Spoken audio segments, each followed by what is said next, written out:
through a Gaussian elimination example. And so to start with, I have a system of equations. I have x1 plus 2x2 plus 3x3 is equal to 2. I have x1 plus x3 is equal to 3.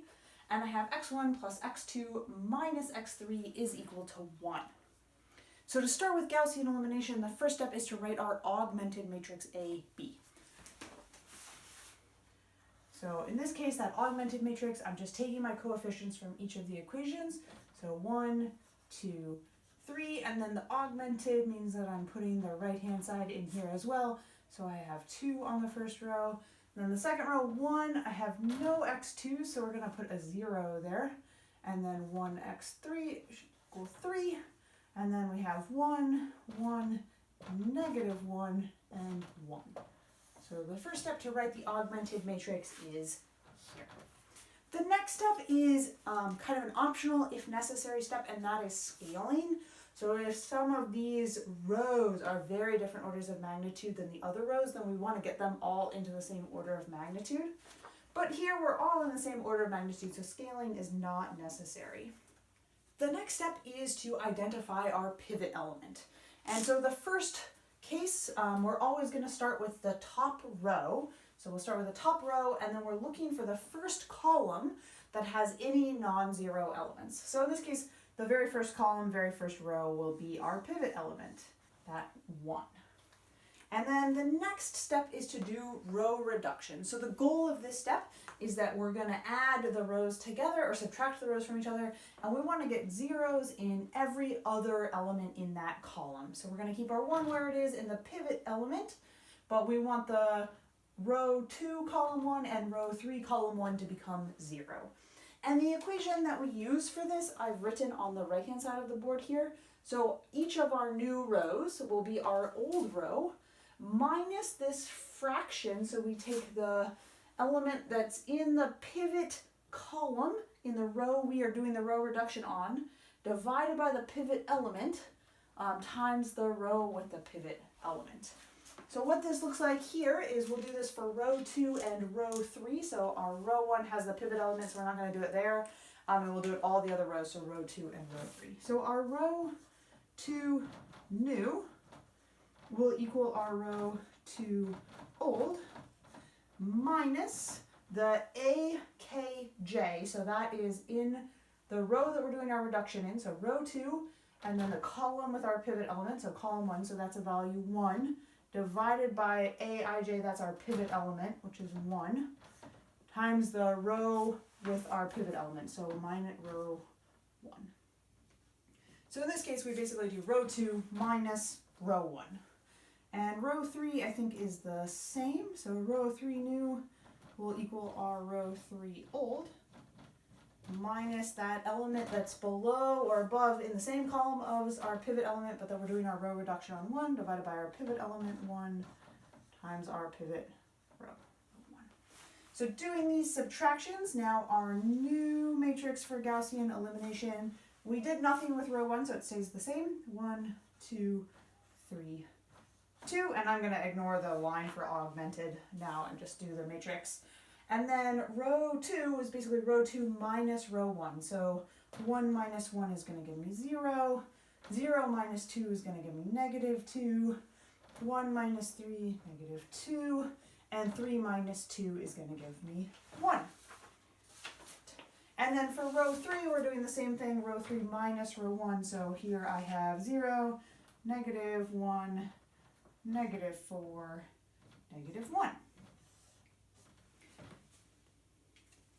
And we're part way there. So the next step is to basically repeat finding the pivot element and doing row reduction for each of the rows in our matrices. So the next step, we're going to find our next pivot element. So we did row 1, so we're going to start in row 2 now. And the first column that has a non-zero element somewhere at or below our pivot row. So here, this happens to be row 2, column 2. So they'll tend to be the primary diagonal, but they might end up getting offset if we had all zeros below the pivot row. Then we might have to move over to the right farther, and that's when we have a free variable. So we've identified our pivot element, and now we do our row reduction. So continuing along here now, our row 1 new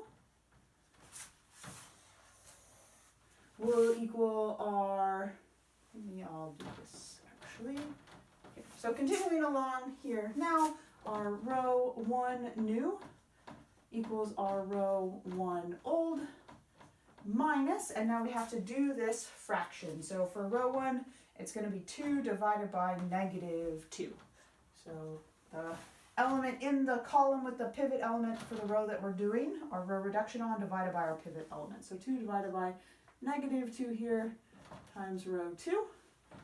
And that just becomes -1, so we're really just going to add those rows together. So this will become minus -1, so plus row 2. And our row 3 new equals our row 3 old minus, and now we have -1 divided by -2. So -1 divided by -2, that's 1/2. So we'll do 1/2 of row 2. So we'll do row 3 minus 1/2 row 2. And doing that math here, so now I have row 1 is basically adding row 1 and row 2 together. So I still have my 1, and then -2 plus 2 is 0. 3 plus -2 is 1. 2 plus 1 will give me 3. I don't do anything to row 2, so we still have 0, -2, -2, 1. And then my last row, doing minus 1/2 of row 2, I have 0, 0, -3, and then -3/2. It can be tricky keeping track of all the negative signs and fractions here, so I encourage you to double check your math with your calculator, or just do it a second time to make sure you get it done correctly. I'm prone to make mistakes doing this in my head, but I can always check my work with my calculator. Or really writing things out also really helps me. So then we're going to repeat this again, finding our new pivot element and doing row reduction. So now my pivot element, we're into row 3, and there's no more rows below, so we're just basically looking for the first non-zero element. So we have row 3, column 3 is my new pivot element. And then doing row reduction again. Now I have my row 1 new will equal my row 1 old minus, in row 1, that element in the pivot column is 1. My pivot element is -3, so 1, -1/3, row 3, minus -1/3, so plus 1/3 of row 3. And row 2 new equals row 2 old minus -2/3. So that'll become plus and minus 2/3 of row 3. So doing that row reduction here, I get a matrix that is 1, 0, 0, 5 halves, 0, -2, 0, 2, and then my last one we don't change at all, 0, 0, -3, and -3 halves. And now I'm done with that step. There's no more rows that I could do row reduction on, or that I could have a pivot element in. There's no more rows I could have a pivot element in. And sometimes you'll also have this happen when you have an entire row at the bottom that's zeros, and then you don't need to do this step again because there's no more pivot elements. You'll get to all zeros, there's no non-zero rows, or no non-zero elements, and so you'll be done with these steps.